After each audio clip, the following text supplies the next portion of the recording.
Commencement speakers are traditionally expected to tell graduates how to get out there and climb the ladder of success. But I want to ask you instead to redefine success, because the world you're headed into desperately needs it, and because you're up to it. At the moment, our society's notion of success is largely composed of two parts: money and power. In fact, success, money, and power have practically become synonymous. But it's time for a third metric beyond money and power, one founded on well-being, wisdom, our ability to wonder and to give back.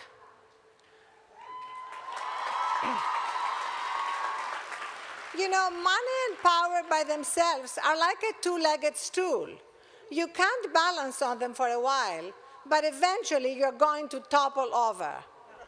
And more people, very successful people, are toppling over every day. Basically, success, the way we've defined it, is no longer sustainable. It's not sustainable for human beings. It's not sustainable for the planet.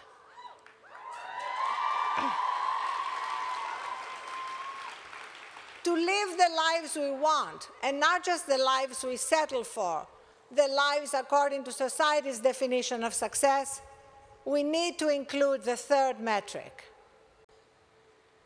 Another Smith graduation speaker, Alistair Cook, notoriously told the class of 1954 that their way to the top would be determined by the man they marry. Well, I want to do old Alistair one better and tell you, you don't get to the top by marrying someone. A much simpler way is to sleep your way to the top.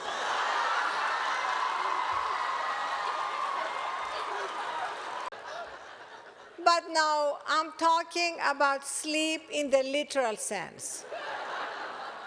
Because right now, the workplace is absolutely fueled by sleep deprivation and burnout.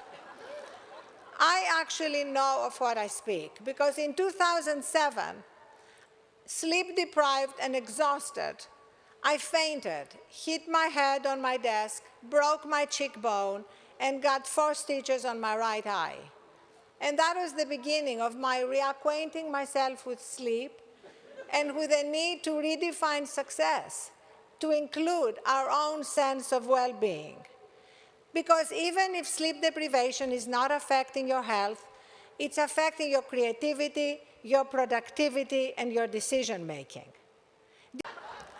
As you can tell by now, I'm a major sleep evangelist. Indeed, at the Huffington Post, in our newsroom, we have 2 nap rooms. And at first, you know, hundreds of editors and reporters and engineers were very reluctant to be seen in the middle of the afternoon having a nap. But now, the 2 nap rooms are continuously booked, and we need to open a 3rd.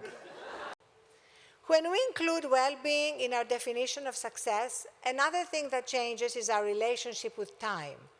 Right now, we are all so stressed out about time that every time we look at our watch, it's later than we think. Researchers have a term for it, time famine. And Dr. Seuss wrote about it, ahead of the researchers, of course. How did it get so late so soon, he wrote. It's night before it's afternoon. December is here before it's June. My goodness, how the time has flown. How did it get so late so soon? Does that feel familiar to anyone, or more likely to everyone?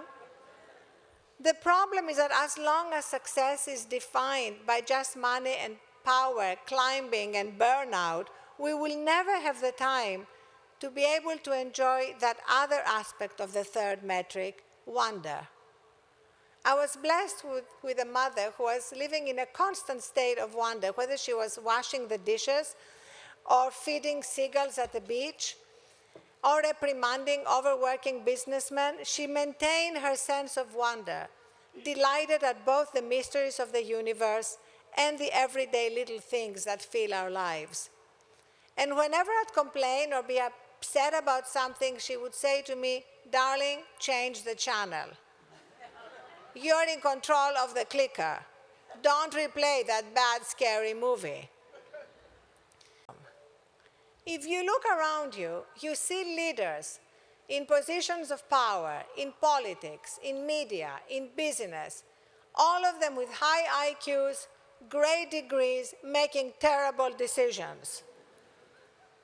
What is missing is not IQ, but wisdom. And today, it's getting harder and harder to tap into our own wisdom, because we are all so hyper-connected to our devices, our screens, our social media, that we're having a hard time disconnecting from technology and reconnecting with ourselves. When we are in that centered place of wisdom, harmony, and strength, life is transformed from struggle to grace. And we are suddenly filled with trust, no matter how many setbacks, challenges, and disappointments we are facing. Because there is a purpose to life that is often hidden, and that often makes sense only when we look back at our lives, not as we are experiencing it. And basically, when we move to that place of trust and grace, we can live our lives, as Rumi suggested, as if everything is rigged in our favor. So we've talked about well-being, wisdom, and wonder, and now the last element of the third metric of success, empathy, compassion, the willingness to give back.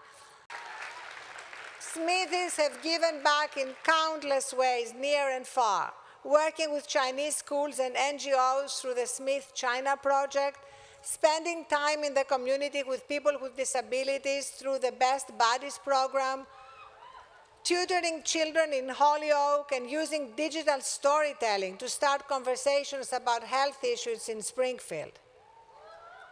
So as you leave this beautiful campus to follow your dreams and scale great heights in whatever field you choose, I beg you, don't buy society's definition of success. Because it's not working for anyone. It's not working for women. It's not working for men. It's not working for polar bears. It's not even working for the cicadas that are about to emerge and swarm us.